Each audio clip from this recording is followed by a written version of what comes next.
Good morning, everybody. Welcome back to the AJ Analysis channel, where a very, very busy week indeed continues. A very confusing week. Manchester United tonight, amongst all of the chaos, are actually back in Premier League action, away from home against Burnley. And as we know, for now, this fella, Darren Fletcher, is in charge. And ultimately, his job is to give Manchester United their best chance of winning tonight's football match.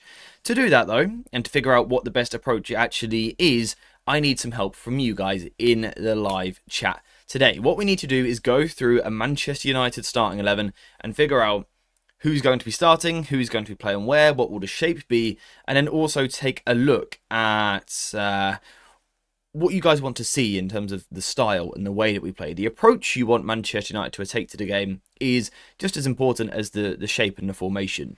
Now, again, it's another big opportunity for Manchester United. We know we're only 3 points off the top four, so if we can find ourselves a win here, we're going to put ourselves in a very nice place heading towards the second half of the season. You know, a win here would be big. We've got some very difficult games coming up with City and Arsenal, both soon to come in the Premier League. This is sort of the end of our easier run. So this is the end of that run. So we need to find 3 points in this game where possible, because, again, the Premier League is so competitive this year, and all of the teams around us have tricky games. Liverpool have got Arsenal. We look at Chelsea, have got Fulham. That's not an easy game, especially away from home. So it's another opportunity for United, and it's another chance to get 3 points, and also to have just some massive conversations. We are going to be talking about this Burnley game specifically, but also there is so much to talk about, so much to consider and discuss with everything Manchester United, because it's all a little bit chaotic, it's all a little bit over the place, and it's all very United. And despite the chaos, I'm sort of kind of enjoying it. Are you guys? Let me know in the chat. Anyway, before we get into discussing tactics and all that boring stuff, I want to hear from you guys in the chat. How are you? How's life? How are you feeling about the club this week? What are your thoughts? What's going on right now? Let me know what you think. Who have we got? Oh, we got loads of people in the chat straight away, and we've got David immediately. Haven't even finished my intro. And David has immediately gifted a membership. David, thank you very much, as always, for the support, my friend. I really do appreciate that. And I hope you are well. Alex, good morning to you, mate. I hope you're well. Good to see you. First comment too. We love that. Surely Fletcher won't play 3 at the back. Who knows? Who knows? I didn't watch the press conference. I've seen a clip of it and I've read all the quotes, but I didn't actually watch it live. But yeah, I've read all of the comments and I saw one clip of him actually talking. I thought he sort of carried himself quite well, to be honest. I thought he spoke quite well. So, yeah, you know, I sort of liked the messages that he was giving out. He knows he's only here for the short term. He knows he's here probably a maximum of 1 week. It may not even be that. We may have a new manager by Sunday. So, yeah, he's here to get a job done, isn't he? He's here to try and get 3 points. He's here to try and make these players sort of mentally prepared for this game, because it is a big change at a football club. When a manager goes and a new one comes in, it's big. A lot of these players will have had a connection with the last manager, so to lose that, I think it is tougher on the players than what we probably give it credit for sometimes. So yeah, I want to see a bright performance from United tonight. I'm very aware of the fact that it's difficult to adjust and things like that, but I want to see United on the front foot. We are playing a poor Burnley side who are likely to get relegated this season. So I want to see United on the front foot. I want to see United attacking Burnley, players expressing themselves, and hopefully scoring some goals and getting some points. That would be quite a nice, just calming way, a calming sort of presence amongst a hectic week. That would be quite nice. Players will play well today as it's a new coach/challenge from a fresh hand. Time will tell. I mean, normally I agree. Normally I completely believe in the new manager bounce. Under Amorim, we sort of never really got that, did we? We never got that sort of burst over 3 or 4 games. So hopefully we can get it under Fletcher. Hopefully we can get it under Ollie if he is the next one in. And then whoever is manager next season. Hopefully all those guys can bring something like that. I think the team picks itself, to be honest. I think it does in places. There's a few things that I want to have a little talk about, but I think parts of the team do pick themselves. Apparently some of the players were angry at the decision. If that's true, hope that shows on the pitch. Yeah, I mean, it's just a horrendously cruel world, the football world. If you're not winning, you are likely to go. And, you know, I still don't know if Amorim went because of the results or because of the relationship with the board. I personally think it's a combination of both. I think poor results put pressure on him, pressure caused cracks, and then there's that crack in the relationship with people higher up. So, yeah, the players basically have just got to get on with it. They've just got to go into the next game because this is their jobs on the line as well, right? As players. So it's difficult, but they've just got to sort of reset, switch on. They would have had fresh training ideas this week, which I think always helps. It's not saying the old training ideas were bad at all. It's just new training ideas I think always helps the squad. That sort of freshness I think is always a good thing, whether prior results were good or bad. So hopefully that helps the squad. Hopefully that gives them a lift. We know we've got players close to returning. Mbumo, Ahmad and Mazraoui hopefully won't be gone too much longer, he says. Hopefully it won't be too much longer. And we have also had the news that Kobbie Mainoo returned to training yesterday. So he is sort of on track for what we expected. We thought he would be out for a few weeks, and that appears to be the case. We thought he would come back roughly the same time as Bruno. And yes, Bruno and Mason Mount are both available for selection. But Fletcher did say they sort of need to be looked after. I think particularly Mount. Bruno, it wouldn't surprise me if he just comes in and starts again, because Bruno is some weird robot thing. He's not human. So Bruno might come straight into the 11, but I don't think Kobbie starts tonight. Maybe 10 from the bench. And I don't think Mount will start tonight. Ahmad is pulling up trees at AFCON, player of the tournament, possibly. So good. He's been so good. There's going to be big conversations about player positioning when everyone's back at the club. It's going to be fun. It's going to be fun. Bruno and Mount may manage 90 minutes between them. Yeah, possibly Bruno for an hour, Mount for half an hour. Something like that might be something that we look at. I'm just a tad bit worried about our winger situation and how we hold width with no natural winger profile. Well, that sort of brings us on quite nicely to the conversation of the starting 11. Now, we know under any manager, it's going to be Lommans. You know, he's going to be our goalkeeper. He is the man who plays at the back.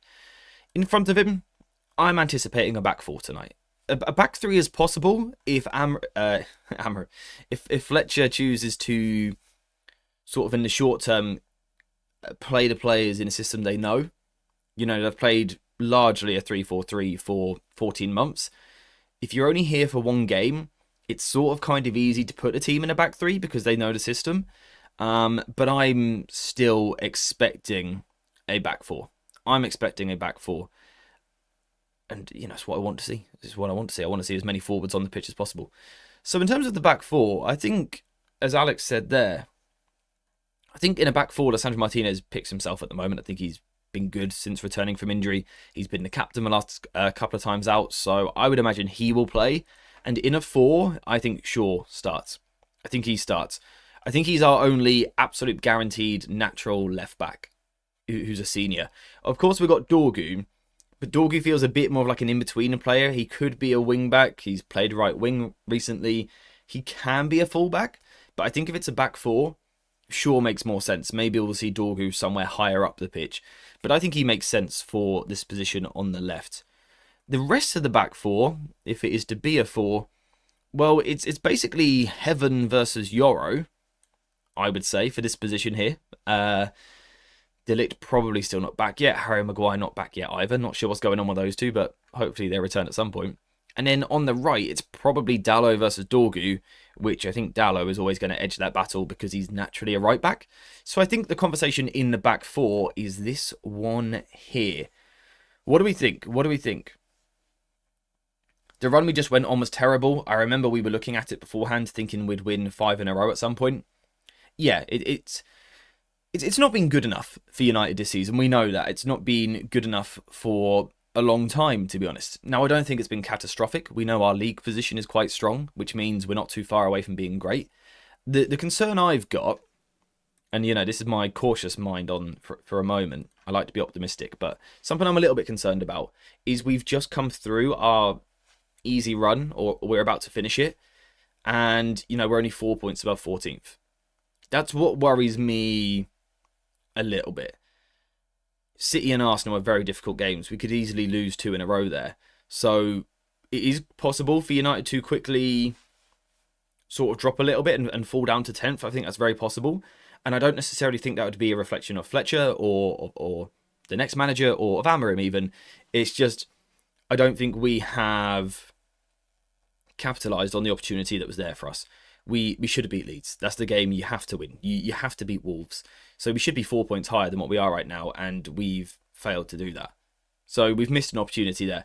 The West Ham game not long ago, we missed an opportunity there. The Everton game against 10 men, that's an opportunity we've missed. So I'm a little bit concerned on that front, that we are finishing our easier run now. Now we've got a tough run. It's tough. It's tough. It's not easy for us, but you know, this particular game is one which we should be winning. We should be. This is a game that we should be aiming to win. Hopefully, progress in the cup at the weekend and play from there. I'm just a little bit concerned. Just a little bit concerned about that. I think it's on Amram because he did not capitalise.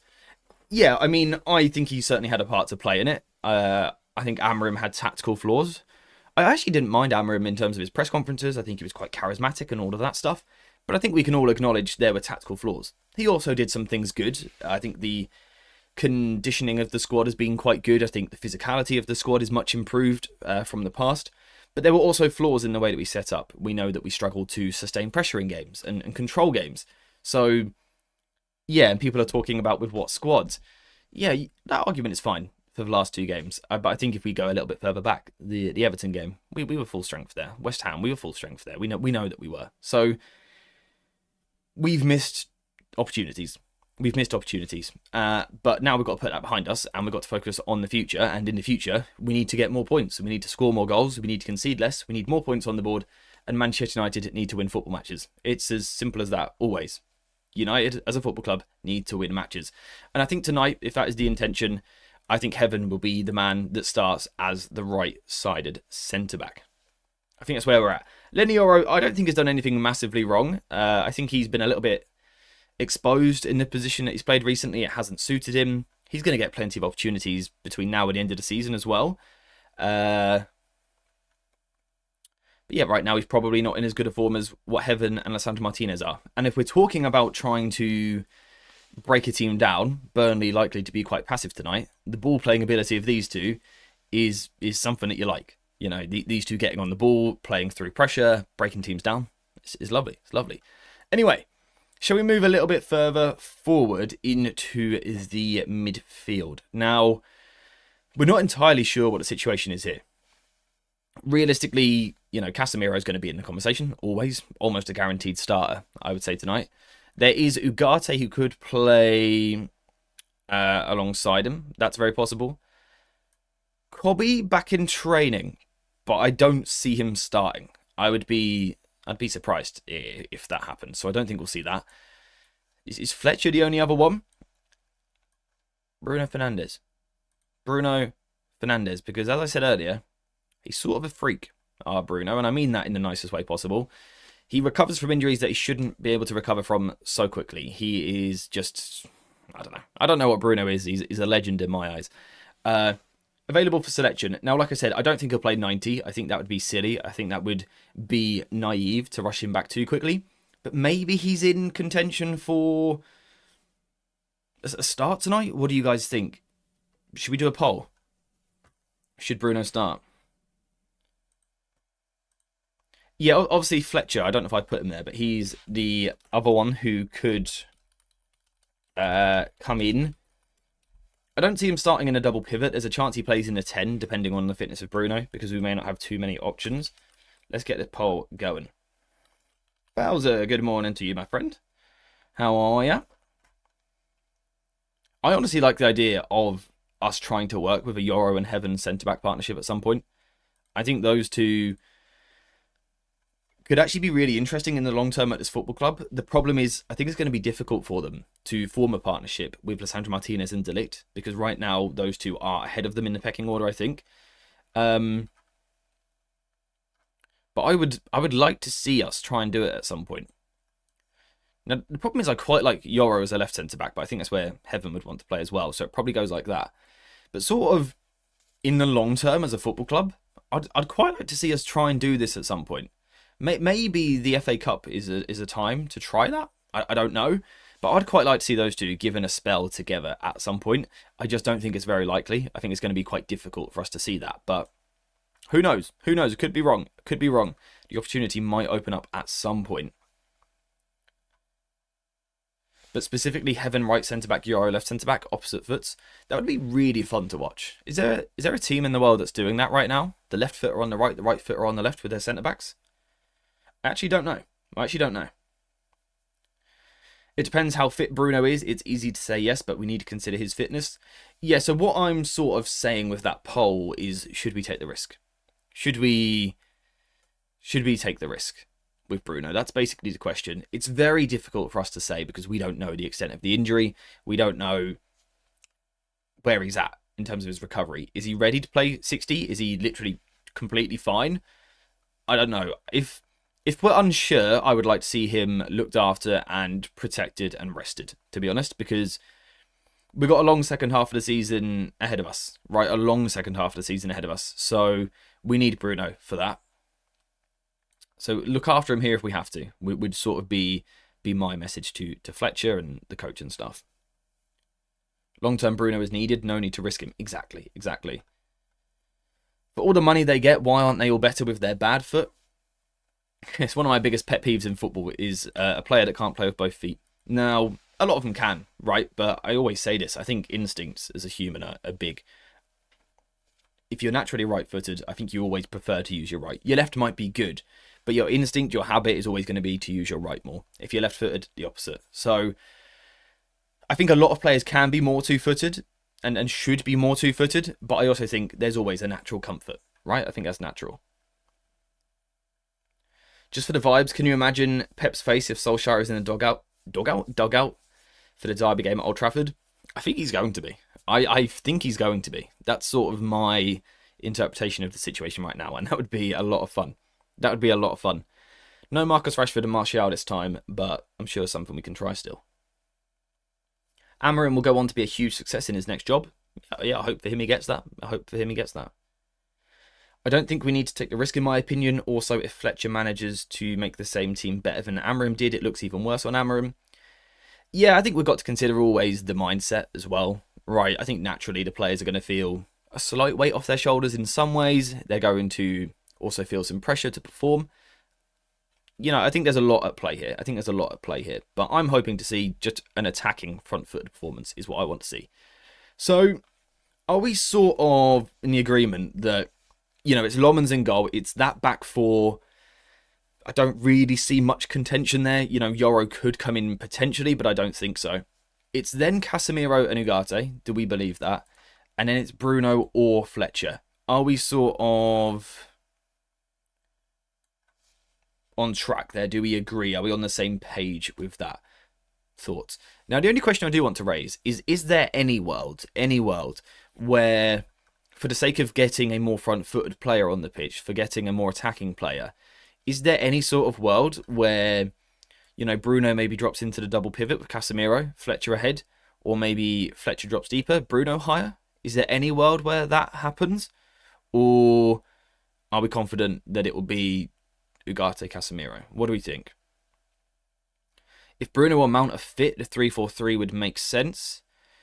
My concern would be who we would go for at wing-back in that scenario. You see, my point of view, and this is why I think always we say positioning of players, instructions of players, the roles of players is more important than the formation itself.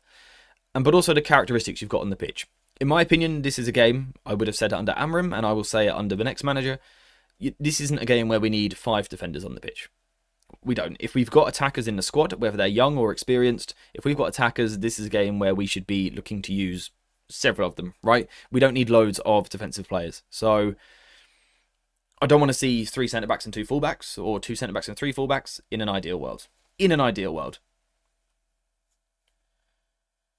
It'll be Ugarte Casemiro, but it might be more of a 4-1-4-1 at times instead of the 4-2-3-1. Yeah, I think that's definitely something that we can see. But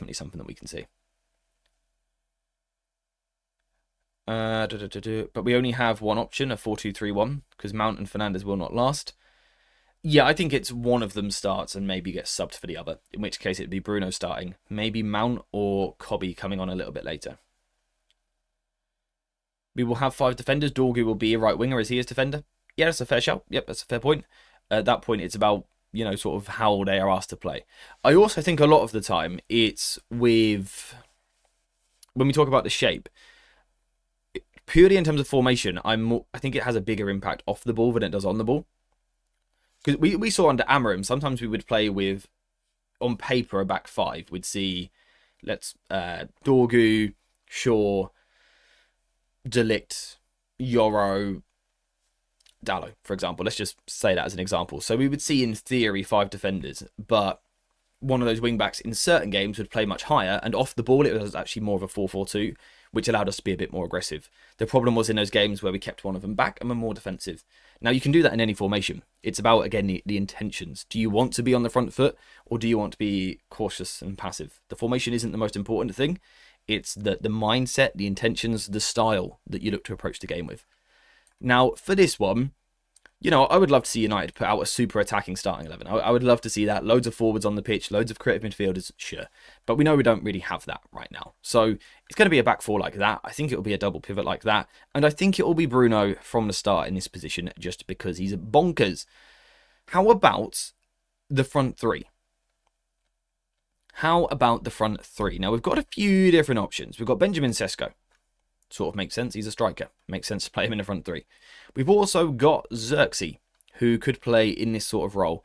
Now, in this system, I should point out, I don't see Xerxes playing either of these roles. I wouldn't have thought. I don't think that's something that we would look to, personally. Cunha is an option. We've got... I've lost him because he's in my fullback list. Patrick Dorgu is an option. We've got Lacey, Mantato. I think that's sort of what we're looking at here. Cunha, Sesko, and someone else, surely. I would have thought so. I think you need to add a J to the Fletcher icon. I bet both Jack and Tyler will be on the pitch at the end. Yes, I will make sure to do that in the future. I don't think we'll see Tyler Fletcher tonight, though. I think we can see Jack. But I don't think we'll see both of them. I really want to see either Mantato or Lacey start, not going to lie. Yeah, and this is the thing that I've been so keen to make clear recently. I've had a lot of comments sort of thrown at me a little bit of, like, why you just assume the youth would fix everything. Why do I assume like a Lacey or a Mantato would fix everything? They're just youngsters. They're not guaranteed success. My point has always been, for me personally, in terms of thinking in a tactical sense, it's not necessarily been about getting a youngster on the pitch. It's been about getting a forward on the pitch, a natural forward. Dorgu, of course, does have experience on the wing. He's an attacking fullback, though I would say more than a winger. So for me, it hasn't been about, oh my God, we need loads of 18-year-olds on the pitch and 19-year-olds on the pitch for their whatever. For me, it's been about we need an attacker on the pitch. That's been the message that I've been trying to get across, rather than we necessarily need youngsters. Now, as we've said, I think Cunha on the left sort of picks himself. I think Sesko plays up front. The only thing which would make me hesitate on that is Fletcher in the under-18s has often like his striker at times to sort of drop off. There was a couple of games I saw where JJ was playing as a striker, but he would drop off a lot. So maybe that's something that we could look at. But I think it's more likely just to go for more of a proper striker, right? So I think the biggest question is out here. I think that's the biggest question. I also think had Amarim been better, the youngsters would have gotten time and experience earlier and be ready by now. Yeah, I think if Manchester United were winning more football matches, I think if Manchester United was a more stable environment, if we were often in more convincing positions in matches, then yeah, I think we would have seen them, right? It's a lot easier to throw a youngster in if you are 3-0 up every week, you're in the top four, give them 20 minutes a week. It's quite easy to do that. I feel that the opportunity recently was Wolves, the 4-1 win. That's where we could have put one of them in for a bit of experience. I think that's the one that we really missed. I think that's the game where I thought, bit weird that he's not using them here. But yeah, for me, it's always been about an attacker, getting forwards, getting wingers on the pitch, as opposed to necessarily it always having to be a youth player. If we had an experienced winger right now, I'd be asking for them in a team as well. And we'll see that when Mbeumo comes back. When Mbeumo and Ahmad are back, you'll notice I won't be asking for the youth so much. And that's because we will have our attacking players being experienced ones. So that's the difference for me. Anyway, time for a poll for the right wing. Now, Dorgu for me feels probably the safest bet. You know, if you're Fletcher, you don't want to shake it up too much. You want to sort of build on things we have seen at times in recent weeks under Amorim. You probably go Dorgu. Lacey, though, and Mantato, you know, Fletcher will know these from the youth system. He will know these players. He will know the importance of United, you know, the DNA of having forwards on the pitch. So, I'm not sure. Yeah, by the way, guys, you keep saying you get confused by me saying Fletcher. Best believe I'm going to keep saying Fletcher, and I will not give any hint as to which one I'm talking about. I might be talking about, you know, Darren Fletcher in the midfield, bombing up and down. Who knows? I might be talking about Jack Fletcher cooking up a tactical masterclass. Who knows? Don't get it twisted, guys. Most of our kids are not ready at all. Yeah, I agree that a lot of them aren't ready to play, you know, regular Premier League football. Completely agree. I just think with the squad so stripped right now, give one of them a chance. I'm not asking for 3 or 4 in the 11. I just think it's a chance to get one of them. Get one of them in the team for the sake of having the extra attacker. How many times have we seen United youngsters in the past that you would sort of look at and think, he's probably not quite ready for Premier League football yet, and they get an opportunity because of an injury or something like that, and suddenly they're there. Wait, did I say the wrong name? Did I say JJ? When I was talking about him, I meant what Fletcher did in the under-18s is what I meant. That's what I meant. Did I say the wrong thing? Or did someone say it in the chat? I'm not sure. I don't think Darren F should be playing. His engine in midfield, though, his work rate might be needed. We need some continuity. We can bring younger players on in the second half if appropriate. Yeah, see, that's why I'm not sitting here asking for Mantato on one wing, Lacey on the other wing, Fletcher dominating the midfield. I'm not asking for that. That's why I would probably go, you know, can we get one of them into the team? It weren't me? Oh, okay. My bad. Yeah, that's why I'm asking for only one of them. I'm not asking for 24 of them to be thrown in right now. I just think maybe, for the sake of being a more attacking side, there is an option here to, for example, do something like that. And it just gets us that extra forward on the pitch. We all saw the Leeds game, right? Where, what was it, 9 defensive players we had in our starting 11. Now, of course, so many injuries. So many injuries were part of the reason for that. Also, players at AFCON were the reason for that. What was it? It was goalkeeper.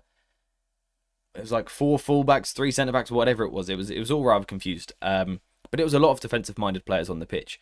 I think we've got an opportunity here, particularly if Bruno's fit, to get a more attacking player immediately. So that sort of takes us up to 3 attacking players with Cunha and Sesko.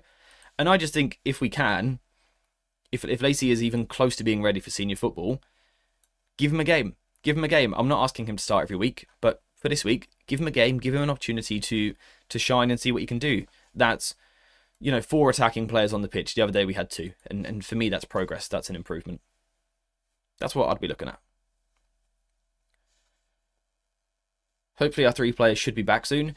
Yeah, there's the next round of AFCON is sort of Friday and Saturday. And who is it I think is coming back? I think Mbumo might be the first one that we see back. Now, I'm not exactly an African football expert, I'll be honest. I've been trying to keep up with the tournament. But yeah, Mbumo is the one to me that looks like he might have a chance of coming back. Anyway, let's see what the poll is going to say. Currently, the poll is going for Dorgu. I assume the argument there is physicality of Dorgu, a bit more experience, quite a lot more experience, to be honest, and just keeping it safe, keeping it settled, right? I assume that's the argument there. Now, the only thing I will say is football can sometimes be a bit of a political game. If you're Fletcher and you want the fans to just instantly like you, put like Lacey or Mantato on the pitch. Just throwing that out there. AJ, I wasn't really a regular watcher during the Ollie era. What are your thoughts on his first stint, and how would you feel if he was reappointed? I watch football in a very different way to what I watched Ollie's first stint. I will start off by saying that. I like to think my sort of reading of the game has changed a lot. I look for different things in football than what I used to look for. So chances are if I went back and watched a load now, which I've started doing, then my opinion would be quite different to what it was at the time. I think largely the Ollie era was good. I think we played fast football. I think we played attacking football. I think we played pretty good football. The problem was towards the end, of course, it got very messy. Very, very messy. And I would say just overall, the biggest problem we had tactically was low blocks. Teams that had lots of players behind the ball were difficult for us to break down. And sort of over time, thinking back, if I'm remembering correctly, the better we got, the better we got at those lethal fast transitions, the more teams just sat off and went, all right, if you're so fast on the break, we'll just let you have the ball. And that's when United sort of, I think, failed to level up again. Bruno being introduced certainly helped a lot and helped us kick on again, but then it sort of went stale a little bit. So, yeah, that's not ideal. The big thing, Valza has just mentioned it in the chat. He watched a bunch of clips that are circulating on Twitter, and I've seen some of them. The forwards movement was night and day. Night and day. I encourage you to go and watch the first half of United's first 45 minutes under Ollie against Cardiff. I watched it last night. United didn't play amazingly well. There were a few actually quite poor individual performances. Pogba, weirdly, was really poor with his passing. But you look at the fluidity of movement in that particular game was really, really impressive. If you go back and watch it now, particularly Jesse Lingard from the right was almost actually playing like over here with these guys, and all of these guys were really close to each other. There was a lot of players in these parts of the pitch, and they were all sort of moving off of each other. I thought some of the combination play, some of the movement to try and create space was actually really good. So I think Ollie's a good coach. I'm not convinced by him long term. I can't sit here and say I want him next season, because I don't at this moment in time. Maybe he's changed. He's had a few years out. Maybe he's changed and learned something. Eddie Howe did it. But I think in the short term, we need a manager to steady the ship, someone who understands the club, which is important at this moment, someone who will try and play quick football at times, someone who has some experience of getting into the top four. Ollie ticks those boxes. So I think he's nice till the end of the season. And in the summer, I think we then pivot and look for someone else. That's sort of how I see it. I think he's fine till the end. I wish we had a different solution, to be honest, because it feels a bit like a step backwards to go back to someone we've had before. But yeah, that's sort of where we're at. I can't say there's a different manager that I would obviously want right now. So, an interim till the end of the season works. This was something that I was worried about before sacking Amorim.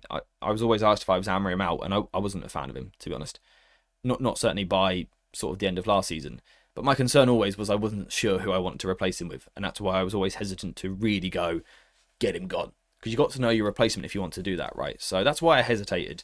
Ollie, till the end of the season, yeah, I think it does a job. I think tactically, in an attacking sense, I think we'll be a lot better. He'll also have some very different problems to try and solve as well. So it should be quite fun, to be honest. For me, I just like seeing change in football. I like seeing something fresh, a different idea. So I'm looking forward to seeing tonight, and then under Ollie, and then under a different manager. I'm quite excited, whilst annoyed at the state of the football club. I've lost count of how many managers have come and go in my 51 years as a fan. It's a lot, right? It's a lot. But if you look at, I saw a stat on Twitter this morning or last night. If you look at the amount of managers that Real Madrid have been through in the last 10 years, the amount of managers that Inter have been through, that Bayern have been through, it's what teams do. Teams sack managers. If it doesn't work, you sack them. That's sort of how the football world works these days. You don't get 5-6 years to build a project unless you're really showing good signs. If you don't win at a big club, you're gone, and the next one will come in. And if he doesn't work, you're gone, the next one will come in. And you just keep doing that until you get one that works. And then that one might work, and he might win you a couple of trophies. But then if it tails off, you get him gone, and you get the next one in. It's how football works these days. It's sort of what we see. It's what we see. Anyway, waffle session over. Let's head back to the poll. 51% of people have gone Dorgu right wing, and I've lost him. Patrick, where you at, mate? Here he is. Patrick Dorgu on the right side of the attack. So is this the 11 that you guys are expecting? Yeah, Arteta is the anomaly, not the norm that you should try and build around. Arteta also, from very early, showed signs, even when results didn't match it, which I think certain managers since haven't done that as well. Ollie has easily been our best manager post-Fergie, hands down, no question. If he'd actually been backed, he'd have done well. I mean, Yeah, Ollie, particularly in his last summer, the transfers he got were just not the ones that he needed to kick on. It's not what he needed at all. He sort of got screwed over a little bit, to be honest. Who knows? I think we probably would have won a league title under Ollie. If we'd have got, I know this is a big if, but say for example, if we got Rice and Kane, it's a big if, but instead of, Sancho, Ronaldo and people like that, I think we probably would have won a title, which is weird to think now. He likes the academy. I think Lacey over Dorgu. I think it might be Lacey over Dorgu. Now, sort of the funny thing about this is when the team news comes out, we're going to see 5 defenders on this football pitch, aren't we? If it's this team, we're going to see 3 fullbacks and 2 centre-backs, which, yeah, isn't my ideal. But we sort of made this defensive argument for Amorim. The squad is hit. I was keen to point that out against Leeds, that there was only so much he could do with the squad available, and the squad available for this game is still very similar. But I want to see the intentions. I want to see the team attacking. I want to see the team forward. The performance may not be perfect. The execution may not be perfect. We might get things wrong.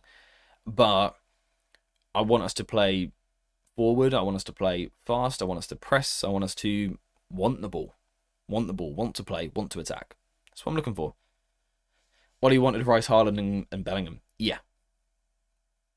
Yeah, those were 3 players that I was very big on about 12 months before Ollie wanted them. They were my players that just stood out like, those are the guys that we should go get. And then the whole Ronaldo thing happened. I mean, Ollie did want Sancho. We know that. That was sort of a wrong one, perhaps. Or wasn't used in the right way or never settled. I'm not sure. AJ, based on this 11, do you think they'll still end up in a 3-2-5 overload shape in possession? If so, then who goes where? So that's the next question. We've got our 11 now. The question is, how does it work? Now, for you can imagine whether it's Dorgu or Lacey in your head. It's up to you guys. But that's the next question. How does this team actually approach the game? Now, like I said, Fletcher in the under-18s has put a massive emphasis on playing the ball out from the back. Incredible amounts of patience in the first phase, which is where Heaven and Lisandro Martinez could be very useful. However, it doesn't necessarily guarantee that's what he's going to do with senior football. He made a comment about under-18s, it's more about development than results. So there's a chance if Fletcher has got more of a results head on tonight rather than development, we might see a direct style. I don't know. We might see that. If we're to play out from the back, I don't think Burnley are a team that will press us incredibly high.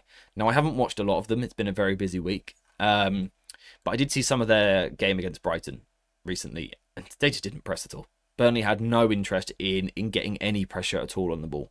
So there is a chance in that regard, if Burnley are to play with a front one, there's a chance that we only sort of need that base of 2 rather than always 3 in this phase tonight. I dare say there's moments where a fullback drops in as well to help out, or a midfielder drops in to help out.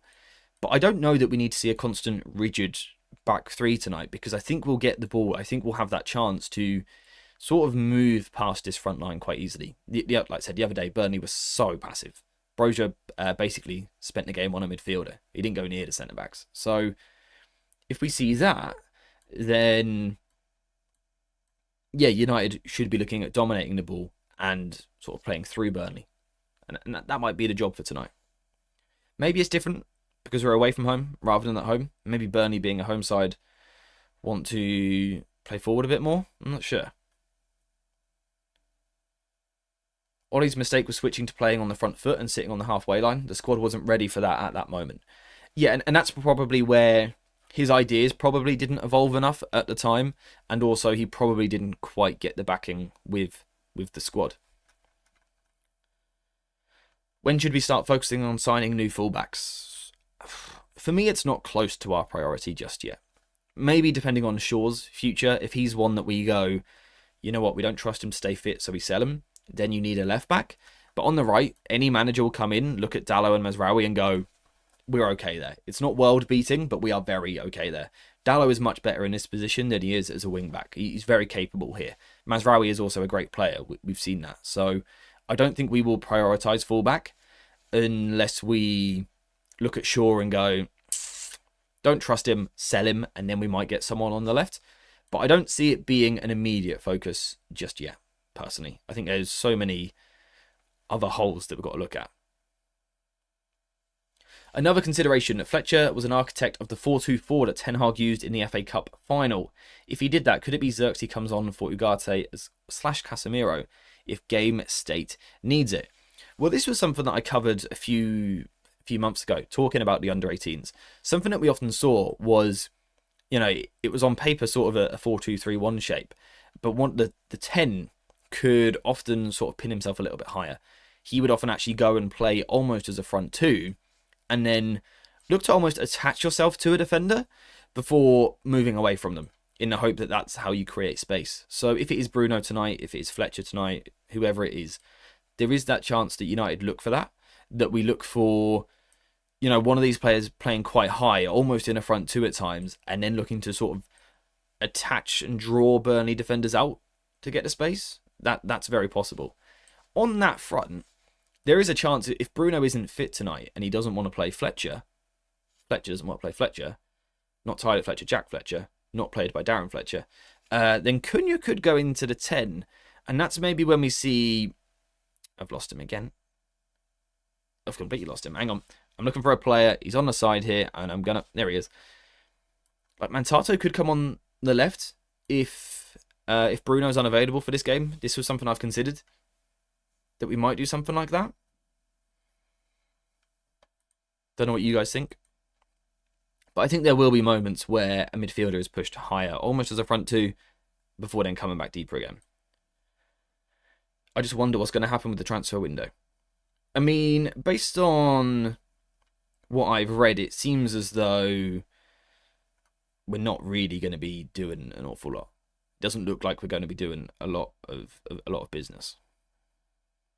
Yeah, another option. If Bruno isn't fit, you could go Cunha left. You could sort of go for a 4-4-2. You could sort of go for a 4-4-2 and Xerxes sort of half in here, half up here, sort of floating between the two, like we know he likes to do. That's something that you could consider. It allows you to go with an experienced or more experienced starting 11 as well. We might consider that. Sesko for me is not ready. I think he needs time, certainly. He's not ready to be a 30-goal-a-season striker. He's probably not ready to be a 20-goal-a-season striker. So it depends sort of what we're asking for. But yeah, we just got to stay patient with Sesko. I think the signs are there that he looks, pretty darn decent. I think he's going to be absolutely fine in the long term, but we've got to make sure we develop him. And I think that's something we've failed to do as a club for a long time, is get the best out of these youngsters. So we need to change that. AJ, I like your cap. Thank you very much. I like your wonderful personality. See, I can do compliments too. 4-4-1-1. With Xerxes, you say? Like I said, there is that opportunity to push Cunha in there. You could go Cunha in there with one of the youngsters out wide. That's possible as well. And yeah, of course, Dorgu could come over this side to the left, and you could get like Lacey over here, for example. Definitely something that we could do. I think if we are to play Dorgu right and to dominate the ball, though, he's got to have runners around him. He's got to have people with him because, as bright as he was in that game against Newcastle, he's not suddenly some amazing 1-versus-1 winger who can take on the world. He needs support. He needs runners. He needs, Dallo getting forward in support. He needs Xerxes or if it's Bruno, he needs those players close to him. That's definitely something that he'll need. Whether he's right wing or left wing, he's going to need players around him. City are going to spank you so hard? Like, me personally? Sesko gets into the positions, which is more than can be said of Højlund towards the end. Just needs a couple to go in and he'll be absolutely fine.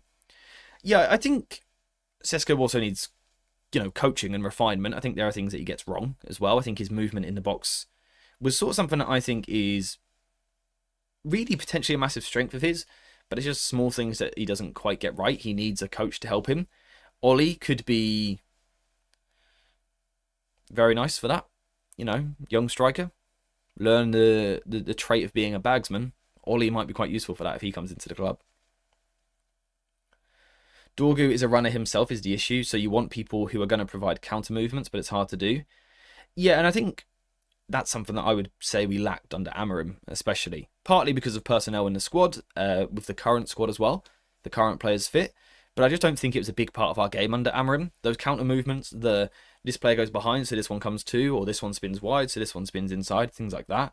I think we lacked that under Amarim. That's some of the sort of mobility and fluidity I think we lacked in attack.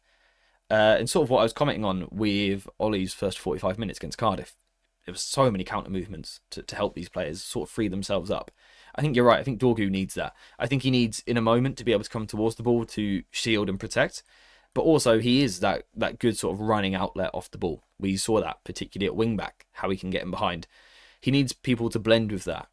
Xerxes probably isn't that man. I don't think he is someone to do that counter movement where they... Maybe I'm wrong, but I think Xerxes is always going to come too. Ugarte, he's not exactly going to bomb on. Maybe Dallo can help him out, I'm not sure. Would you take Marcus back with Ollie? I would take Marcus Rashford, the footballer, back because I think he's a very good footballer.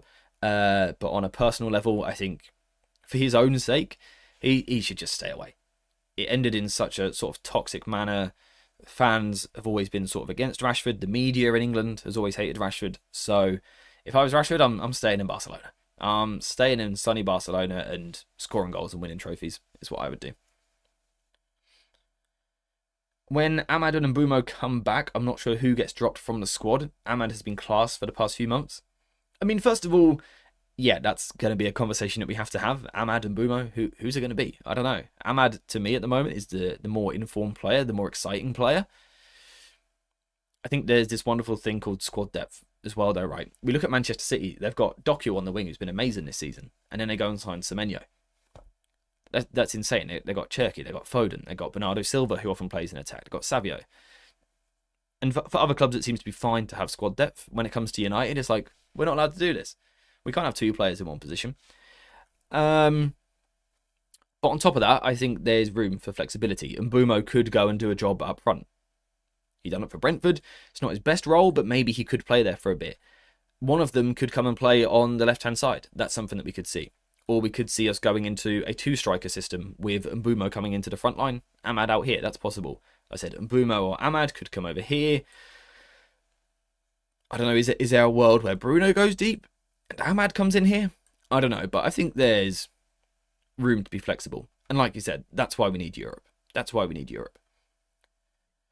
I'll be amazed if United finish in the top 6, to be honest.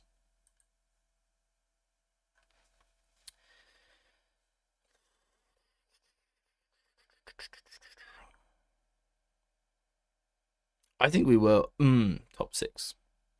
What gets you Europe? What secures European football? Not Champions League football. What gets you European football? Is it top 7? Is that what's likely to get you there? Because I just look at those teams below us and I think we're better than them. I think we're better than Brentford. We're better than Sunderland. Or we should be, you know. With the squad that we've got, whoever comes in as interim, if they're good at their job, if you know what I mean, if they're good at their job, then I think we should be better than Brentford. We should be better than Sunderland, Newcastle, Brighton, Fulham, Everton, Spurs, Palace, Bournemouth, Leeds.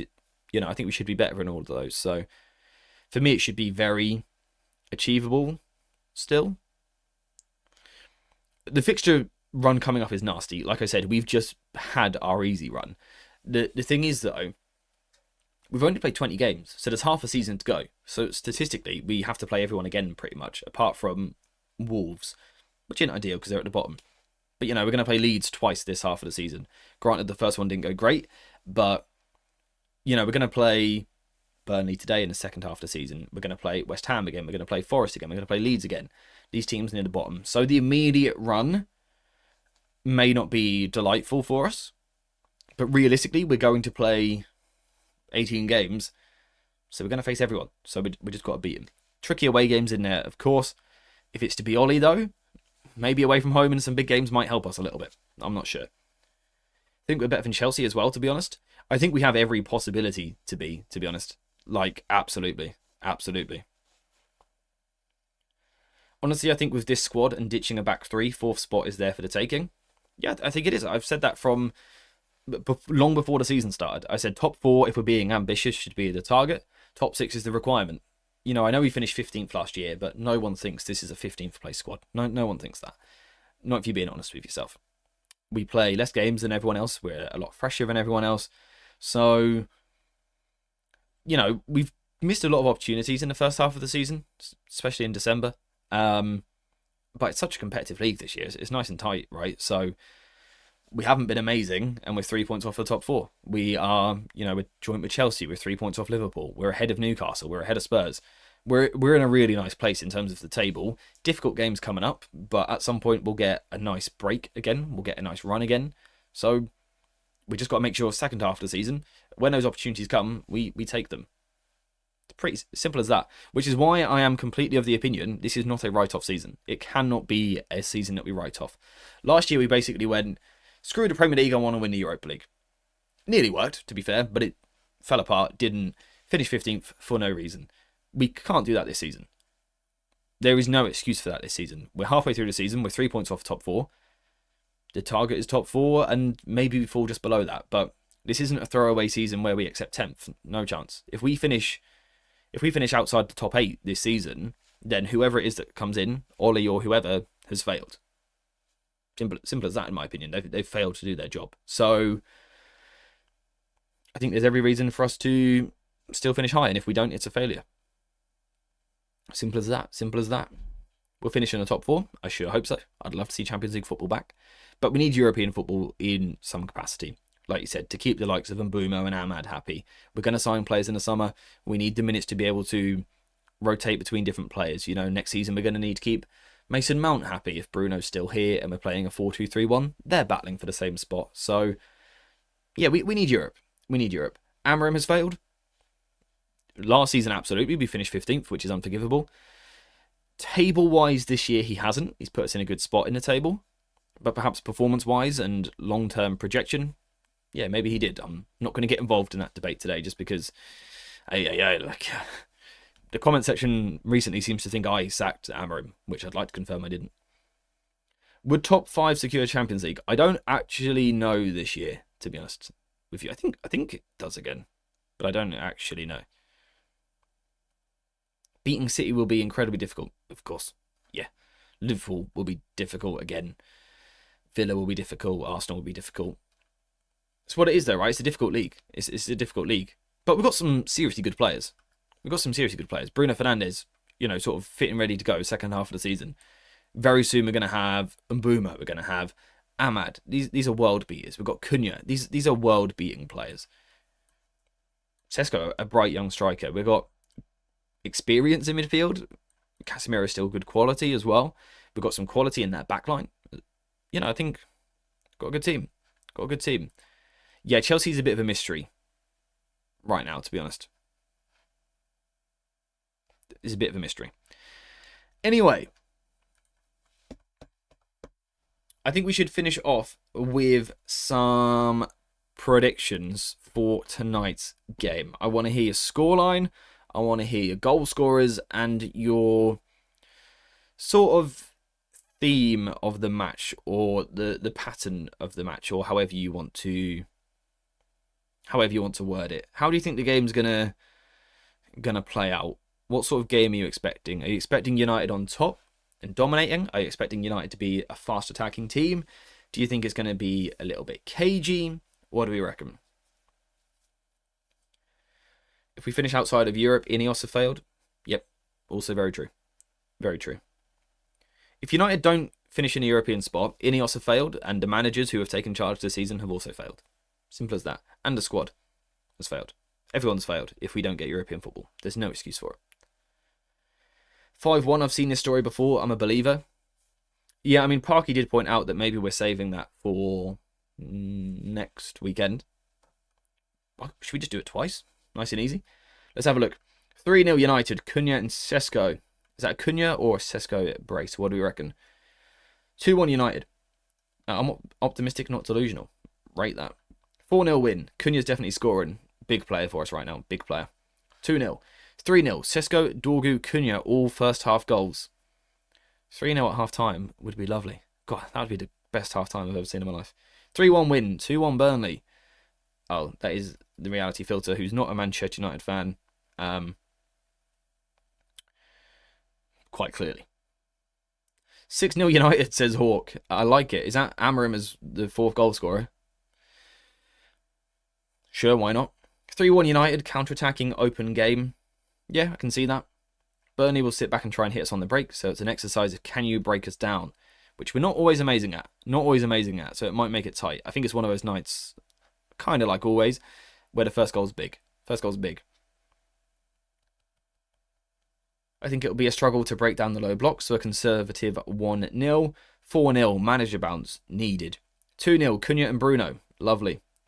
Sesko hat-trick, I'm down for that. 2-1 United, Cunha and Xerxes grabbing the goals, tight game. We did beat Burnley 3-2 at Old Trafford. Very, very true. With some good football at times in that game, and some absolutely horrendous football. Weird old football match. 2-0 Cunha Bruno, 1-1 draw, 2-1 United, 3-0. I want some happiness, 5-0 United. That's a nice place to end it. That's a nice place to end it, right? That's sort of my conclusion for this week. You can think what you like about Ineos. You can think what you like about the Glazers. You can think what you like about Ruben Amorim, about the players, about Fletcher, about Ollie, about Carrick, about Nagelsmann. I don't care. You can think what you like about them, but ultimately, if you're a Manchester United fan, we want Manchester United to win football matches. We want Manchester United to score goals, to not concede them, to win football matches, to collect points and grab trophies. So, sure, we've all got our personal preferences on who would be achieving that, but we just all got to support Man United, right? It's hard to do sometimes. It is hard to do sometimes. They make it difficult. Just want to win, though, right? Just want to win. It's not a case of proving Amorim right or wrong, or proving that he was way better than he was given credit for, or proving that he was terrible. It's nothing about that. This football club needs points. This football club needs wins. So that's what we've got to try and achieve. And that's really how I'm focusing on it. I'm not going to look too much back at Amorim. Sure, there's things that we can learn from that. Absolutely. But yeah, it's just about moving forward. Just about moving forward. Anyway, let's do that. Let's move forward. Let's wrap the stream up there. This afternoon, there will be a video looking at some different permanent managers that United can consider. The scheduling's a bit weird at the moment because every time I make a video, some news comes out which counters it. So I'm just going to release this video anyway, looking at some different managers United can consider. And not so much their formation that they use, but their footballing philosophy and their ideas. So something a little bit different. And then tonight, hopefully we beat Burnley. Tomorrow morning, we'll be back with a video on hopefully how we beat Burnley. I am working on an Ollie video, just in case. I will also work on a Carrick video, just in case. Then Friday, we're back live streaming because we've got an FA Cup game this weekend. So we will be picking a starting 11 all over again. Who's going to be in charge for that one? I don't know. No idea. No idea. Probably Fletcher, Ollie, or Carrick. One of those guys. I don't know who it's going to be. But yes, that is the plan for the next few days. Lots of videos, lots of streams, and lots of football matches as well. So the action doesn't really stop. So, yeah, let's wrap things up there. Thank you guys very much for watching. Thank you for the support on this channel and this stream. If you have enjoyed it, please leave a like, subscribe, and get your notifications on. We're trying to push to 90,000 subscribers this month, which is quite a big target, but it's, you know, aim high. Mountains are there to be climbed and all that. So, yeah, if you do like the content, please do subscribe. And yeah, we're going to wrap up there. Thank you guys very much for watching. Hope you have enjoyed this one, and I will see you very soon for more videos, and also very soon for more streams about this topsy-turvy, weird old